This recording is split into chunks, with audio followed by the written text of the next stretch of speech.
Hi everyone, आज से हम एक न्यू के ड्रामा एक्सप्लेन करने वाले हैं जो कि बहुत फनी और एक्साइटिंग वाला ड्रामा है क्योंकि इसमें ज़ॉम्बी है। तो चलिए शुरू करते हैं आज का ड्रामा न्यूटोपिया एक्सप्लेनेशन। ड्रामा के स्टार्टिंग में सभी को भागते हुए दिखाया जाता है और परछाई में एक दूसरे को काटते हुए भी, जिसे देखकर समझ ही आ रहा है कि ये लोग ज़ॉम्बी है। उसके बाद होता है एपिसोड की स्टार्टिंग, जहाँ पे हमें एक मिलिट्री ऑफिसर को देखते हैं जिसका नाम है ली जे यून। इसे मिलिट्री से डिस्चार्ज मिल रहा होता है। उसके बाद उनको एक पुल पे दिखाया जाता है जहाँ पे वो एक लड़की को देखते रहते हैं और ये लड़की और कोई नहीं ब्लैक पिंक की जीसू है जो कि हमारी मेन फीमेल लीड है। इसलिए जितने भी ब्लिंक्स है कमेंट में ब्लैक पिंक जरूर लिख के जाना। इस ड्रामा में जीसू साजन ली की गर्लफ्रेंड है योंजू। ली योंजू के पास दौड़ के जा रहे होते हैं और योंजू उसे हाई करती है, पर जे यून योंजू के पास पहुँचते पहुँचते योंजू गायब हो जाती है क्योंकि ये सब कुछ वो सपने में देख रहे होते हैं। उसके बाद वो नींद से जाग जाते हैं। फिर वो ड्यूटी के लिए रेडी होते हैं और साथ ही में अपने पार्टनर को भी जगाते हैं, पर वो नहीं उठते, नींद में ही बरवनाने लगते हैं। जो दोनों सोल्जर उन्हें जगा रहे थे उनमें से एक बोलता है, क्या ये सोने के लिए ये सब कर रहे हैं? फिर वो दोनों मिलकर इसे उठा देते हैं।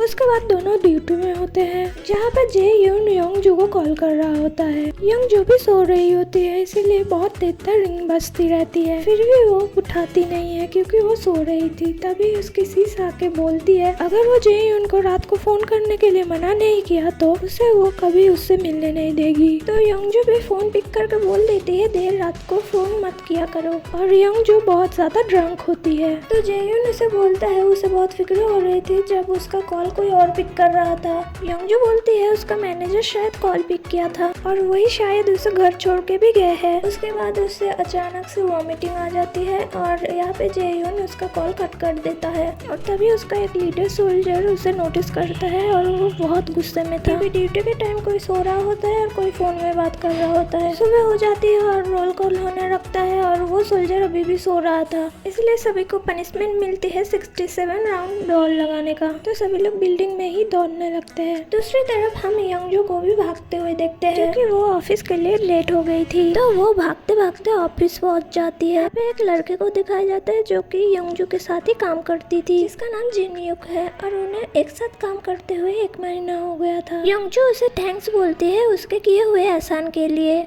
तो जिनयुक बोलता है थैंक्स से काम नहीं चलेगा, चाहो तो मुझे तब्बोकी खिला सकती हो।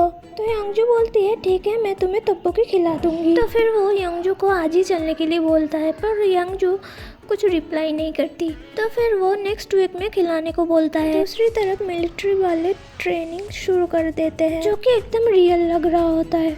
वहाँ पे दोनों सोल्जर को मिसाइल डालने के लिए बोला जाता है, पर वो दोनों निकम्मे की तरह मिसाइल गिरा देते हैं और बोलते हैं अब तो मारे गए। इस वजह से उन लोगों का हेड बहुत ज्यादा गुस्सा होता है और उन्हें पनिश करता है, और उनका पनिशमेंट होता है ग्राउंड फ्लोर से 77 फ्लोर में आना होगा विदाउट लिफ्ट यूज किए हुए। सारे के सारे सीढ़ी यूज करके ऊपर आ जाते हैं और ऊपर आके उन लोगों का हालत बहुत बुरा हो जाता है, और ऊपर आके उनका लीडर फिर से उन्हें पनिश करता है क्योंकि उन लोगों की वजह से उन्हें भी पनिशमेंट मिली थी क्योंकि उन्हें लीड कर रहा था। अब जो सो रहा था उसका नाम इन्हो है, और जो फोन में बात कर रहा था उसके लिए सभी का फोन जमा कर लिया जाता है। यहाँ योंजू जेयून को मैसेज करती है और सब कुछ लिख भेजती है।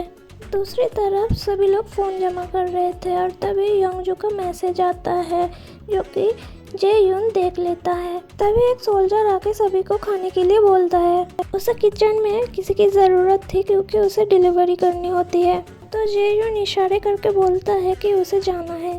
फिर दोनों सोल्जर मिलके नीचे जाने लगते हैं। दूसरा सोल्जर साजन जून और लेफ्टिनेंट पार्क के बारे में बुराई कर रहे होते हैं क्योंकि वो उन्हें ऑर्डर देता रहता है और ऐसे ही खाने के लिए नीचे बुलाता रहता है। तो वो बोलता है जब वो यहाँ से जाएगा तो फिर वो भी उन्हें ऐसे ही परेशान करके जाएगा, पर जे यून उसके बातों में एक भी रिस्पॉन्स नहीं करता। दोनों ही नीचे जा रहे होते हैं तभी जे यून को विंडो से बाहर कुछ दिखता है। वो देखता है लोग एक दूसरे को ही काट रहे हैं पर उसे कुछ समझ नहीं आता। तो दूसरा वाला उसे अपने साथ आने को बोलता है और वो दोनों चले जाते हैं। पर वहाँ का स्टाफ सोजू उन्हें रोकती है। वो बोलती है सोल्जर्स के लिए तो प्राइवेट लिफ्ट है, फिर भी वो दोनों सभी के सामने क्यों आ रहे हैं? उनकी वजह से यहाँ पे वीआईपीज़ को दिक्कत होती है। तो वो लोग बोलते हैं शायद आपको पता नहीं कि लिफ्ट बंद हो चुकी है। सोजुंग बोलती है यहाँ पे आने से पहले रिपोर्ट कर देते। तो वो लोग बोलते हैं कि हमारे फोन हमारे पास नहीं होते। और जेयुन फिर से विंडो की तरफ देखने लगता है। फिर दोनों मिलकर किचन की तरफ जाते हैं चिकन लाने के लिए। वह जेयुन से जून से मिलता है और उनका फोन मांगता है। वो फोन लेकर योंजू को कॉल करता है और योंजू फोन पिक करती है। पर जेयुन उससे बात नहीं कर पाता क्योंकि उसे तभी ही जाना पड़ता है। तभी योंजू के कलीग्स योंजू से ढेर सारे सवाल करने लगते हैं, जैसे कि क्या वो उसका बॉयफ्रेंड है वगैरह वगैरह। इससे योंजू नर्वस होने लगती है। सभी लोग पूछते हैं कि वो कौन से पोस्ट में है। तो योंजू बोलती है प्राइवेट फर्स्ट क्लास। सभी लोग पूछने लगते हैं कि वो कब आएगा, तुम उसका उतना वेट कर सकती हो। योंजू के पीछे सारे लोग पड़ जाते हैं, इसीलिए वो इरिटेट होके यहाँ से चली जाती है। फिर वो उसी के बारे में सोचने लगती है और जेयुन को कॉल भी करती है, पर उसका कॉल कोई और उठाता है। इन्हा जेयुन के लिए फोन लाता है और बोलता है स्टोर रूम जाके बात करने के लिए। योंजू उधर घर पहुंच जाती है और उसकी मॉम टीवी में न्यूज़ देख रही थी और न्यूज़ में ज़ॉम्बीज़ के बारे में ही बोला जा रहा था कि कैसे लोग एक दूसरे को ही काट रहे हैं। तो उसकी मॉम बोलती है तुम जेयुन को रात को कॉल करने के लिए मना करो। जेयुन योंजू को कॉल करता है और बोलता है उसने उसका मैसेज पढ़ा था। पर यहाँ योंजू जेयुन से ब्रेक मांगती है, यानी कि अलग होने के लिए बोलती है। और यहाँ पे जेयुन को बहुत बुरा लगता है। वो यहाँ पे बोलती है मिलिट्री जाने से पहले जो हाल था अभी भी वही है। 18 महीने वेट भी कर ले तो उसके बाद क्या होगा। तो जेयुन यहाँ पे बोलता है जो तुम्हें ठीक लगे ये बोल के फ़ोन काट देता है। उसके बाद वो ड्यूटी के लिए चले जाता है।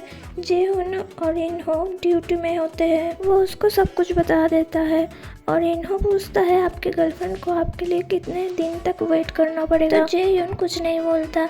इन्हो बोलता है 18 महीने वेट करना कोई सिंपल सी बात नहीं है। उसकी वाइफ तो कब का छोड़ देती अगर उसके बच्चे ना होते तो। नेक्स्ट सीन में योंजू जेयुन की पिक्चर्स देखती है और उसके बारे में ही सोचती है। तभी जिनयुक का कॉल आता है और वो उसे पिक करने के लिए आने वाला था और बोलता है कि वो उसके घर के सामने ही है। तो योंजू रेडी होके उसके साथ चली जाती है। जिनयुक उसे एक अच्छे से रेस्टोरेंट में ले जाता है। तो योंजू बोलती है यहाँ का पेमेंट वो करने वाली है, पर जिनयुक मना करता है। वो उसे पे करने नहीं देता। तो वो लोग साथ ही में डिनर करते हैं।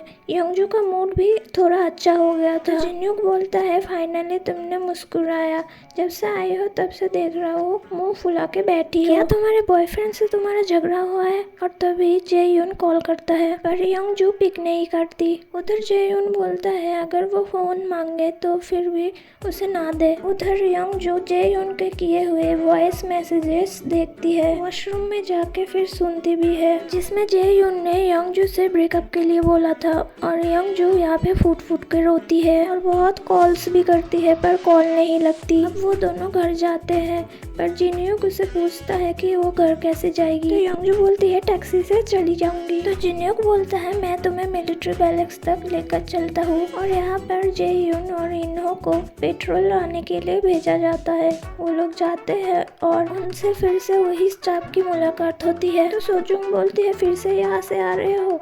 तो जेयुन बोलता है आपको शायद पता होगा लिफ्ट बंद है। इन्हो पूछता है क्या तुम्हें पता है एशिया वॉच शो 4 बजे स्टार्ट होने वाला है? तो वो बोलती है हाँ पता है। तो इन्हो पूछता है वो यहाँ पे कब तक आएंगे?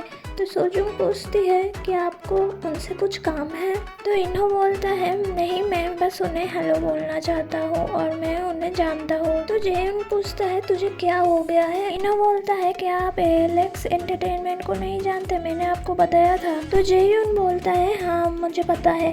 सोजुंग यहाँ पे इरिटेट होकर चिल्लाने लगती है उन दोनों के ऊपर। उधर योंजू और जिनयुक जा रहे थे। जिनयुक योंजू से बात करने की कोशिश करता है पर योंजू बोलती है और कितनी देर लगेगा जाने के लिए? जिनयुक बोलता है बस हम पहुंचने ही वाले हैं और बोलता है चाहे कुछ भी हो जाए किसी भी सिचुएशन में वो उसका साथ देगा। योंजू सुन रही थी और तब तभी ये सब बोलते बोलते ही उसके कार से कोई एक आदमी आके टकरा जाता है। कांच फूट के उसका सिर गाड़ी में घुस जाता है। आदमी का एक आंख निकल के यंगजू के गले में आ जाता है। उसे देखकर यंगजू जोर से चीखती है। उधर जेयोन का नजर विंडो में पड़ती है और उसे एक प्लेन उनकी तरफ आते हुए दिखाई देता है। इसे देखकर वो दोनों ही बुरी तरह चिल्लाने लगते हैं और बाकी सब भी हैरान हो जाते हैं और चीखने चिल्लाने लगते हैं। और इसी के साथ एपिसोड 1 खत्म होता है। मिलते हैं नेक्स्ट एपिसोड में।